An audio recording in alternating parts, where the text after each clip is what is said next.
ایک بار پھر سے خیر مقدم ہے آپ کا ناظرین، خوش آمدید۔ ہماری گفتگو ہو رہی ہے گوشہ غیور میں جناب محمد ایوب خان صاحب سے، جو کینیڈا سے تشریف لائے ہوئے ہیں۔ نوجوان آدمی ہیں لیکن حیدرآباد سے بے پناہ محبت کرتے ہیں، اور حیدرآباد کی محبت کا ہی ایک نتیجہ ہے کہ حیدرآباد کے مایہ ناز سپوت بہادر یار جنگ کے بارے میں ان سے بات ہو رہی تھی، وہ اپنے خیالات کا اظہار کر رہے تھے، بیچ میں وقفہ آ گیا۔ آئیے گفتگو کے سلسلے کو بڑھاتے ہوئے پوچھتے ہیں ان کے خیالات بہادر یار جنگ کے بارے میں۔ وہ اس نقطے پر تھے کہ بہادر یار جنگ کی شخصیت کو کسی طرح سے کمیونلائز یعنی فرقہ پرست بنانے کی کوشش کی گئی ہے دانستہ طور پر کئی طبقوں کی طرف سے، کئی جو ہے سیکشنز کی طرف سے، لیکن حقیقت ایسی نہیں ہے۔ اس کے بارے میں ان کے خیالات جانتے ہیں محمد ایوب خان صاحب کینیڈا سے گوشہ غیور میں۔ جی جناب۔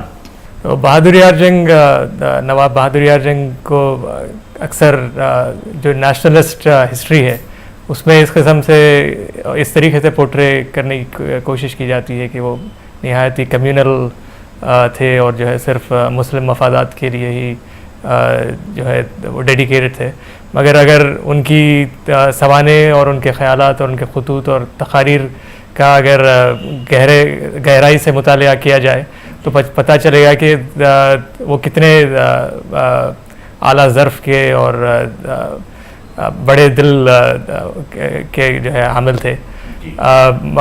گاندھی جی کا ایک خط مجھے یاد آ رہا ہے جو انہوں نے لکھا تھا کانگریس کمیٹی کے اس وقت کے چیئرمین کو، اور سروجنی نائیڈو کو بھی لکھا تھا کہ اگر جس شہر میں تم اور تمہارا بیٹا جو بہادر یار جنگ ہے جس شہر میں ہو، وہاں پر کیسے ہندو مسلم تفرقہ پیدا ہو سکتا ہے۔ اور اسی طریقے سے رابندر ناتھ ٹیگور کے انتقال پر نواب بہادر یار جنگ کی جو تقریر ہے جس کا ٹائٹل ہے آہا گرو دیو، اگر اس کو پڑھا جائے تو پتہ چلے گا کہ ان کے اندر کمیونلائزیشن یا کمیونلزم کا رتی برابر بھی جو ہے ان کے ذہن میں نہیں تھا۔ جی جی جی، بڑی پرٹیننٹ قسم کی دو مثالیں دے دی آپ نے یہ کہا کہ گاندھی جی نے اپنے خط میں سروجنی نائیڈو کو لکھا کہ تم جس شہر میں ہو اور جس شہر میں تمہارا بیٹا بہادر یار جنگ جیسا شخص ہو، اس شہر میں فسادات یا تفرقہ پیدا ہونے کا کوئی امکان ہی نہیں ہے۔ سبحان اللہ، یعنی یہ خیالات تھے گاندھی جی کے بہادر یار جنگ کے تعلق سے۔ بڑی عمدہ بات ہے۔ گرودیو رابندر ناتھ ٹیگور کے تعلق سے ان کا جو تعزیتی خط ہے وہ خط خود اپنے آپ میں جو ہے تقریر تھی۔ جی واہ واہ واہ واہ واہ، جی جی۔ اور اسی طریقے سے اگر آپ ان کے خطوط کا مطالعہ کریں گے تو دو مختلف خطوط حوالے ملیں گے کہ ایک وقت کچھ طلباء نے ان کو خط لکھا تھا کہ ہم ایک انفرادی طور پر الگ سے مسلم طلباء کی تنظیم بنانا چاہ رہے ہیں، تو نواب بہادر یار جنگ نے ان کو منع کیا کہ آپ اسٹوڈنٹس کے اندر جو ہے اس قسم کا تفرقہ مت ڈالیے۔ اسی قسم کے ایک لیبرر یونین کی طرف سے ڈیمانڈ ہوئی تھی کہ مسلم لیبرز کی علیحدہ تنظیم بنائی جائے، مگر انہوں نے کہا کہ اس کے لیبر کے کیونکہ ڈیمانڈ اور ان کے ایشوز ایک ہیں تو اس قسم کا ایک فرقہ پرستانہ جو ہے جی جی جی جی لیبر کے مسائل ہند مذہب کو نہیں دیکھ رہے ہیں، ہاں یکساں طور پر وہ تمام مذہب پر جو ہے کے لیے اتنے ہی مشکل پیدا کرنے والے ہیں۔ خوب یہ حوالے ہیں آپ اپنی کتاب جب لکھیں گے تو یہ سارے حوالوں کے ساتھ یہ باتیں لکھیں گے آپ۔ یہ بڑا عمدہ کام رہے گا، یہ واقعی بڑا قیمتی قابل قدر کام رہے گا آپ کا، کیونکہ اس طرح کی جو غلط فہمیوں کو دور کرنے والا کام ہے، میں اس کو برج بلڈنگ والا کام کہتا ہوں کہ ہم تو برج بلڈنگ والا کام جو ہے بہت بہترین کام کر رہے ہیں آپ، اور جلد از جلد ہماری دعا ہے کہ آپ کی وہ کتاب چھپ کر منظر عام پہ آئے۔ تو بہادر یار جنگ کی تو بات ہوئی ایوب خان صاحب، آئیے بات کرتے ہیں حیدرآباد کے ایک اور چھوٹے موٹے ہی صحیح لیکن مایہ ناز سپوت کے بارے میں۔ میری مراد ہے عمر خالدی صاحب سے، جو پچھلے 2 سال پہلے امریکہ میں بڑے افسوسناک حالات میں اچانک ہی انتقال کر گئے، کم عمری میں ہی انتقال کر گئے، لیکن اپنے پیچھے ایک انبار چھوڑ گئے وہ اپنے کام کا، اور انتہائی قابل قدر کام کا جو ہے انبار چھوڑ گئے ہیں۔ کچھ ان کے تعلق سے بتائیے کہ آپ ان سے کس حد تک متاثر ہوئے، ان کے کام کو آپ کس نظر سے دیکھتے ہیں، بتائیے۔ ڈاکٹر عمر خالدی واقعی میں حیدرآباد کے مایہ ناز سپوت ہیں، اور علم و تحقیق کی فیلڈ میں جو انہوں نے کام کیا ہے وہ نہایت ہی جو ہے اہم اور وقت کا تقاضا تھا جو اور کسی نے نہیں کیا۔ انہوں نے اس کام کو ایسے وقت شروع کیا جب انٹرنیٹ اور اس ڈیجیٹلائزیشن وغیرہ کی کوئی فیسلٹیز نہیں تھی. اس وقت کافی عرخریزی سے انہوں نے جو ہے کتابیں جمع کی, حوالے جمع کی اور نئی کتابیں لکھی. تو میرا ان سے شخصی تعارف 1993 میں شکاگو میں ہوا. اس وقت وہ ایک جو اسلاموفوبک کارٹونز وہاں کے امریکن پریس میں چھپے تھے, تو اس کا انہوں نے ایک ایگزیبیشن کرائی تھی. تو وہ بھی ایک مثال ہے کہ 1993 میں, جبکہ 20 سال پہلے جی جی, تو ان کی دوربین نگاہیں جو ہے اسی وقت اس چیز کو بھانپ چکی تھی. جی, تو انہوں نے کچھ 150 اسلاموفوبک کارٹونز, اسلام مخالف کارٹونز کو جمع کر کے اس کی ایگزیبیشن کرائی تھی یونیورسٹی میں. تو وہاں پر میرا ان سے تعارف ہوا, اور اس کے بعد وہ ہمیشہ ہمت افزائی کرتے تھے اور جو ہے اپنے مفید مشوروں سے نوازتے تھے. شاید اس عرصے میں ہر ہفتے ان سے جو ہے بات ہوتی تھی میری, اور چاہے کوئی, اور ان کی اتنا بڑا دل تھا کہ وہ کبھی بھی کوئی چیز چھپاتے نہیں تھے. میں نے ایک بات نوٹ کی ہے کہ آج کل خاص طور پہ ہمارے شہر میں بھی جو ایلیٹس ہیں وہ انفارمیشن شیئرنگ سے ذرا کتراتے ہیں. جی, مگر عمر خالدی صاحب جو ہے کافی بڑے دل کے اور الگ شخصیت کے حامل تھے, اور ان سے کافی گہرے روابط تھے. بہت ساری چیزیں جو ہے شیئر کرتے تھے مجھ سے. اور ایک مرتبہ مجھے یاد آ رہا ہے کہ ان کا ظرف کتنا اعلیٰ تھا کہ ایک دوست تھے ان کے باسٹن میں, انہوں نے کچھ ناگوار قسم کے جملے لکھ کر اپنے دوسرے دوست کو لکھا, مگر غلطی سے ان کو بھی جو ہے بھیج دیا, وہ انہی کے تعلق سے. تو اس کے پڑھنے کے باوجود بھی وہ جو ہے بالکل غصے میں نہیں آئے, بلکہ کہا کہ کہتی ہے خلق خدا کیا کیا. واہ واہ واہ واہ, یہ تھا دیکھیے اس کا عالمانہ جواب, عالمانہ. مجھے یاد ہے سن 1978 میں جب ہم اپنے کو بچے ہی سمجھتے تھے, اس وقت ہماری ساتھی عمر خالدی کے بارے میں ڈاکٹر ضیاء الدین شکیب نے کہا تھا کہ ہاں عمر خالدی صاحب ایک عالم گھرانے کے فرد فرید ہیں. تو اس وقت بھی ان کو عالم گھرانے کا فرد فرید سمجھا گیا تھا. یہ اپنے آپ میں ایک بہت بڑی بات ہے, میں سمجھتا ہوں, اور ضیاء الدین شکیب صاحب نے کہا تھا, ایسا مجھے اچھی طرح سے یاد ہے. جی, تو اور ان کے کام کو کس نظر سے دیکھتے ہیں آپ؟ ان کا کون سا کام جو ہے بہت زیادہ قابل قدر ہے سمجھتے ہیں آپ؟ میں تو صرف ابھی طفل مکتب ہوں, تو میں ایسی کوئی رائے دے نہیں سکتا. مگر جو امریکہ, کینیڈا, بلکہ اسرائیل کے بھی ٹاپ جو اسکالرز ہیں جو مائنورٹی افیئرس پہ کام کرتے ہیں, وہ ہر کوئی ان کی جو ہے قابل قدر, ہر کسی نے ان کو قدر کی نگاہ سے دیکھا. سبحان اللہ, سبحان اللہ, اللہ غریق رحمت کرے. دیکھیے آپ جو ہے دور دراز پردیس میں رہ کر بھی انہوں نے جو ہے ایسا نام کمایا واقعی. جی, تو ان سے, اور MIT جہاں پر وہ کام کرتے تھے, جو مایاناز یونیورسٹی ہے امریکہ کی, تو اس کے پریزیڈنٹ کی طرف سے بھی جو تعزیتی بیان ہے وہ دیکھنے کے قابل ہے. جی, اب شاید بہرحال عمر بھر ہمیں افسوس ہی رہے گا کہ بہت جلدی چلا گیا ہمارا ایک رہنما قسم کا دوست. اللہ غریق رحمت کرے ان کو. بے شک اس خلا کو پر کرنا, کیونکہ انتہائی منظم طریقے سے, انتہائی عمیق مطالعے کے بعد جو ہے وہ کسی چیز کو سامنے لے کے آتے, اور اتنا جو ہے اس کو اس مستحکم انداز میں پیش کرتے کہ کوئی انکار نہیں کر سکتا تھا. ہاں, ان کی جو فائنڈنگز رہتی ہیں, ان کی جو رائے رہتی تھی, اس رائے سے آپ کو اتفاق کرنا ہی پڑتا, کیونکہ ان کے دلائل اتنے مضبوط ہوتے تھے. وہ ایسے حوالوں سے بات کرتے تھے. بڑی عمدہ شخصیت تھی. خوشی کی بات ہے کہ ان کے بتائے ہوئے راستے پر ان کی جو ہے ان سے انسپیریشن, ان سے روشنی لے کر آپ ایسے ہی کام میں اپنے آپ کو ملوث کیے ہوئے ہیں. اللہ آپ کے کام میں بھی آپ کی بے انتہا مدد کرے.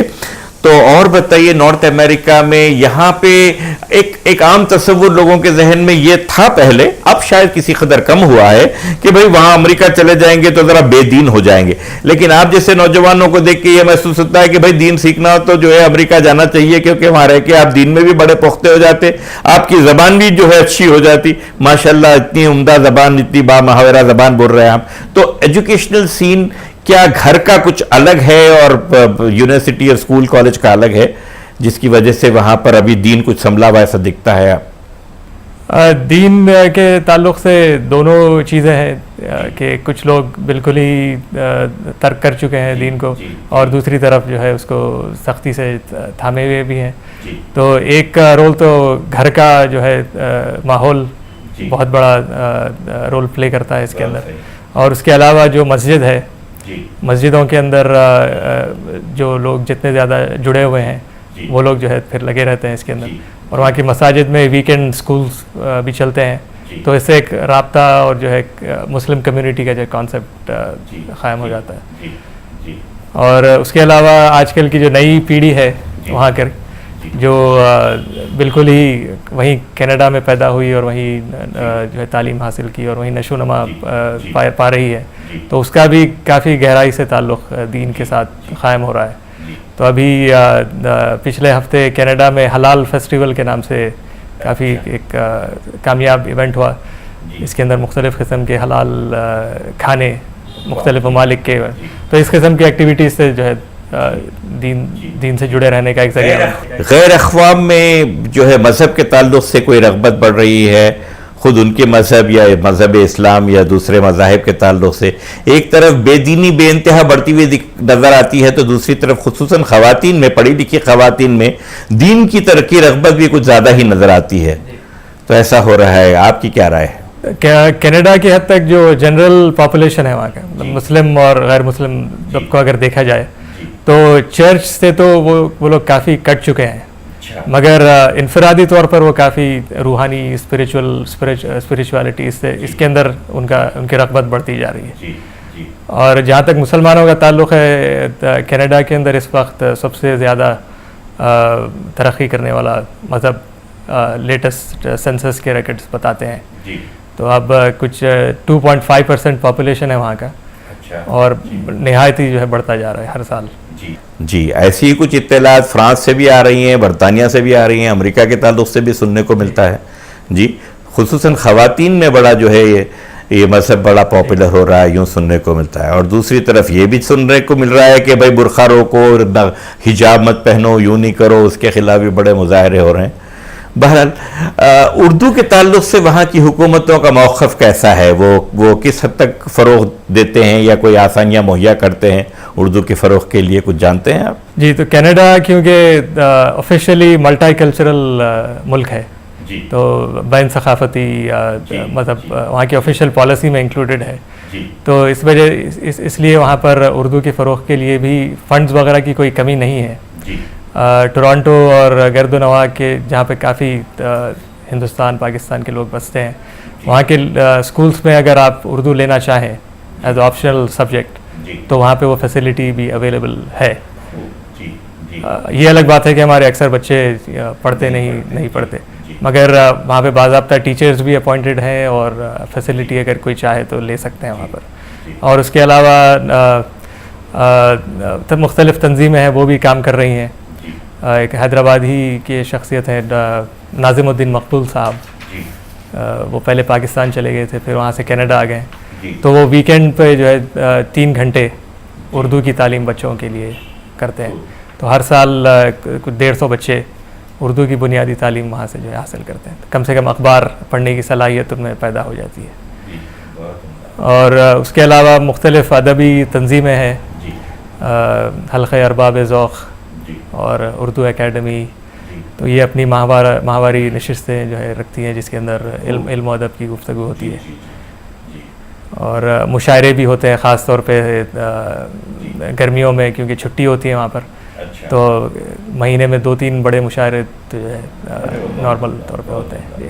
تو ہندوستان پاکستان سبھی جگہ سے شاعر آتے ہیں. جی کافی ابھی راحت اندوری صاحب آئے تھے، اور مختلف اشر صاحب کافی آتے. آپ فیوچر کو کیسے دیکھتے ہیں امریکہ میں؟ کیا کینیڈا میں اور بالخصوص امریکہ میں یہ اس طرح کا جو ماحول، ایک طرح کا جو ہے اسلام سے اختلاف یا مسلم سے اختلاف کا ماحول جو ہے گرمایا ہوا ہے، کیا وہ گرماتا ہی رہے گا یا اس میں کچھ ٹھنڈک آنے کی صورت نظر آتی ہے؟ کیونکہ میں سمجھتا ہوں بنیادی مسئلہ ہے برج بلڈنگ کا، جیسے ہم پہلے بات کر رہے تھے. کیا برج بلڈنگ کے فیلڈ میں آپ دیکھتے ہیں کہ ایسا کچھ ہو رہا ہے جو ذہنوں کی دھند کو چھانٹ کر جو ہے ذہن کو کھلے زاویت سے دیکھنے کا موقع فراہم کرے؟ اسلام اور جہاں تک اسلام مخالف تنظیمیں ہیں ان کا مقابلہ تو چلتا رہے گا. ایک علامہ اقبال کا شعر ہے چراغ مصطفی سے شرر مصطفی سے بولہبی, ان دونوں کا ٹکراؤ تو چلتا رہے گا. مگر کچھ کبھی جو ہے پیک ہوتا ہے اسلاموفوبیا کا اور کبھی جو ہے ڈاؤن ہو جاتا ہے. مگر جہاں تک اسلامی تنظیمیں ہیں وہ اپنی طرف سے پوری کوشش کر رہے ہیں کہ جو بھی مسکنسیپشنس ہیں اس کو ہٹایا جائے. تو ابھی ایک انہوں نے نیا شروع کیا کہ اوپن ڈورز کانسیپٹ. تو مہینے میں ایک مہینہ سال کا ہر دن جو ہے اپنے دروازے کھلے رکھتے ہیں کہ جو بھی چاہے آئے اور اسلام کے بارے میں تعلیمات کو جو ہے سے متعارف ہوں. تو یہ کافی سکسیزفل چل رہا ہے وہاں پر. اور وہاں پہ جو بڑے بڑے ایونٹس ہوتے ہیں سمر میں خاص طور پہ ریلیز پریڈز, اس کے اندر بھی مسلم تنظیمیں اپنے بوتھ لگاتے ہیں اور فلائرز ڈسٹریبیوٹ کرتے ہیں. تو انٹرفیتھ کا کام کافی حد تک جی بہت اچھی بات ہے. یہاں پر خود اپنے حیدرآباد میں ایک جو ہے انجمن ہوا کرتی تھی, انجمن پیشوایان مذہب, ان کی بڑی ریگولر جو ہے میٹنگز ہوا کرتی تھی اور ان کے جو ہے ریگولر ڈکلریشنز جو ہے ہوا کرتے تھے. تو اس سے ہوتا یہ تھا کہ کوئی مسئلہ بڑا بننے سے پہلے ہی اپنے آپ میں جو ہے ختم ہو جاتا تھا, کیونکہ مذہب کے بڑے لوگ آپس میں بیٹھ کے اس مسئلے کے تعلق سے جو غلط فہمی ہے اس کو دور کر لیتے تھے.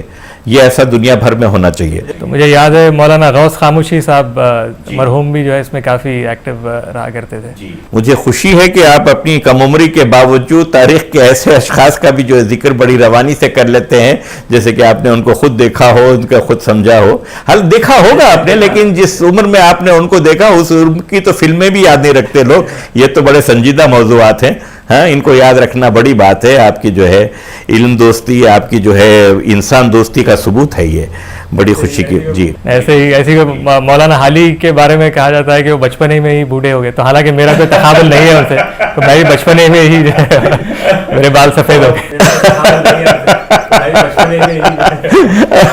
بہت بہت عمدہ مثال دی آپ نے, اور کہیں نہ کہیں آپ پر بھی وہ صادق آتی ہے ضرور. آپ پر یقیناً جو ہے صادق آتی ہے ضرور. اس طرح کے خیالات جب میں ایک نوجوان میں دیکھتا ہوں تو مجھے یقیناً یہ نظر آتا ہے کہ یہ نوجوان بڑی کم سنی میں جو ہے جوان ہو گیا اور اس کے بعد بوڑھا بھی ہو گیا. ہاں واہ کیا کہنے. ذاتی طور پر ایک چیز جو مجھے بڑی چبھتی ہے حیدرآبادی مسلمانوں کے تعلق سے, وہ جہاں ہوتے ہیں وہ پھر اپنے ہی گروپ میں رہنے کی ان کو عادت پڑ جاتی ہے, تاوقتے کہ وہ بالکل ہی کم کیوں نہ ہو. جیسے کہ اب مان لیجیے کہ اب جدے میں ہیں تو پھر کوشش رہتی ہے کہ حیدرآباد کی جدے کے مسلمان حیدرآبادی مسلمان وہ آپس میں ملا کریں گے. لیکن دوسرے شہروں میں, یورپ کے شہروں میں جہاں وہ کم ہیں تو شاید آپس میں مل لیتے ہیں. لیکن یہ دوسرے شہروں کے لوگوں سے, دوسرے ممالک کے مسلمانوں سے, ان کا انٹریکشن بڑا کم رہتا ہے. اب کیسی صورتحال ہے؟ کیا کچھ بدلی ہے؟ کیا ذہن کی گرہیں کھلی ہیں؟ کچھ روشن خیالی آئی ہے؟ جہاں تک شمالی امریکہ کا تعلق ہے وہاں پر تو ایسی کوئی بات نہیں ہے. وہاں کی جو بھی تنظیمیں ہیں وہاں پر آپ کو حیدرآبادی نظر آئیں گے. جو وہاں کی پورے شمالی امریکہ کی بڑی اسلامی تنظیم اسلامک سوسائٹی آف نارتھ امریکہ ہے, اس کے اندر کافی حد تک اعلیٰ عہدوں پر ہمارے مسلمان فائز ہیں. اور ایفمی کے اندر بھی حالانکہ ڈاکٹر ناکدار صاحب جو اس کے فاؤنڈر ہیں گجرات سے تعلق رکھتے ہیں, اور اس کے اندر بھی کئی حیدرآبادی. کیا نام فرمایا آپ نے؟ ڈاکٹر عبد الرحمان ناکدار صاحب. ناکدار جی. تو ایسی کوئی بات نہیں ہے, حیدرآبادی کرتے ہیں وہاں پر. بہت خوشی کی بات. تو آپ ہندوستان میں کس غرض سے آئے ہوئے ہیں؟ آپ ہندوستان بھر کا دورہ بھی کر رہے ہیں. حیدرآباد تو آپ کا وطن رہا ہے, عزیز رشتہ دار دوست احباب سبھی کوئی ہیں یہاں پر, لیکن خاص آنے کی وجہ کیا بنی؟ میرا 1 مہینے کا دورہ ہے یہ, کہ فیلڈ ورک میرے پی ایچ ڈی کے ریسرچ کے متعلق. تو اسی سلسلے میں آیا ہوں میں. تو ایک 10 دن حیدرآباد اور باقی کے دن دلی, لکھنؤ, آسام میں جو ہے انشاءاللہ گزاروں گا. اور اس کے بعد پھر کب آئیں گے آپ؟ آپ دعا کریے کہ یہاں پہ آنے کا دل اگر ہو سکے تو جو ہے. آپ کی ڈاکٹریٹ کب تک کمپلیٹ ہو جائے گی؟ پی ایچ ڈی کا مقالہ سب سبمٹ ہو کر کب تک؟ انشاءاللہ 2014 کے آخر تک. آپ نے ایک کتاب چھاپی تھی جو غالباً ترجمہ تھا ان تقاریر کا انگریزی میں, جو ہمارے ایم پی اسد الدین اویسی صاحب نے کی تھی. وہ کتاب آپ کی کب چھپی اور اس کتاب کو آپ کا رسپانس کیسا تھا قارئین کا؟ میں نے ترجمہ تو نہیں تھا، مرتب کیا تھا جمع کر کے ان کی انگلش میں ہی تقاریر کو. ان کی تقاریر انگلش کو ہی آپ نے انگلش میں جو ہے کمپائل کیا تھا؟ اچھا اچھا اچھا. اور یہ 2007 میں اسدالدین اویسی صاحب آئے تھے شکاگو، تو وہاں پہ جلسہ ہوا تھا، وہاں پہ اس کتاب کو رسم اجرا ہوا تھا. جی. اس کے بعد اور کیا کیا کتابیں آپ نے کی یا کیا آپ کا علمی کام کیا رہا؟ اس کے بعد میں نے کتابیں تو نہیں لکھی، مگر مولانا برکت اللہ بھوپالی جو ایک مائناز بڑے جو ہے مجاہد آزادی ہے، ان کو امریکہ میں انتقال ہوا ان کا، تو ان پر میں نے ایک مقالہ لکھا ہے. کیونکہ ان کے بارے میں کچھ بتائیے ہمارے ناظرین کو، کیا تھے وہ، کب انتقال کیا، کیا کارنامہ تھا ان کا؟ مولانا برکت اللہ بھوپالی بھوپال میں پیدا ہوئے تھے اور بامبے میں تعلیم حاصل کی انہوں نے، اور کچھ 12 زبانیں ان کو آتی تھیں، اور ٹوکیو اور لنڈن میں پروفیسر بھی رہ چکے تھے. مولانا محمد علی جوہر جب انگلینڈ میں تھے تو انہوں نے ان سے عربی کی تعلیم حاصل کی تھی. تو ایک انقلابی شخصیت تھے، اور جو غدر تحریک چلی تھی، غدر پارٹی تھی، اس کے بانیوں میں تھے وہ، اور جاپان میں، جرمنی میں، اور افغانستان اور امریکہ کینیڈا میں انہوں نے کافی، اور ہندوستانی جو پروویژنل گورنمنٹ قائم ہوئی تھی، مولانا عبید اللہ سندھی، مہاراجہ مہندر پرتاپ، راجہ مہندر پرتاپ، نہیں راجہ سکھ تھے وہ، راجہ جاٹ تھے یو پی کے. تو ان کے ساتھ مل کے انہوں نے پروویژنل گورنمنٹ بنائی تھی، اس کا کانسٹیٹیوشن بھی تھا. تو اس 2013 جو ہے غدر پارٹی کی فارمیشن کا جو ہے 100ویں صدی کے جو تقریبات کینیڈا میں ہوئی تھی، تو میں نے ایک پیپر مقالہ مولانا برکت اللہ بھوپالی پر پریزنٹ کیا. جی بتائیے آپ، یعنی کہاں سے آئی نگار صبا کدھر کو گئی، ابھی چراغ سرے رہ گزر کو کچھ خبر ہی نہیں. یعنی آپ لوگ وہاں رہتے ہوئے آپ لوگوں نے غدر پارٹی کے تشکیل کے 100 سال بنا لیے، اور یہاں پر اس پر ایک مضمون بھی نہیں چھپا. افسوس کی بات ہے، ہونا چاہیے. ہم اگر ہماری تہذیب، ہماری تاریخ سے اگر ہم اس طرح اپنا دامن بچائے ہوئے رکھیں گے تو بالکل ہی ختم ہو جائے گا ہمارا سب کچھ.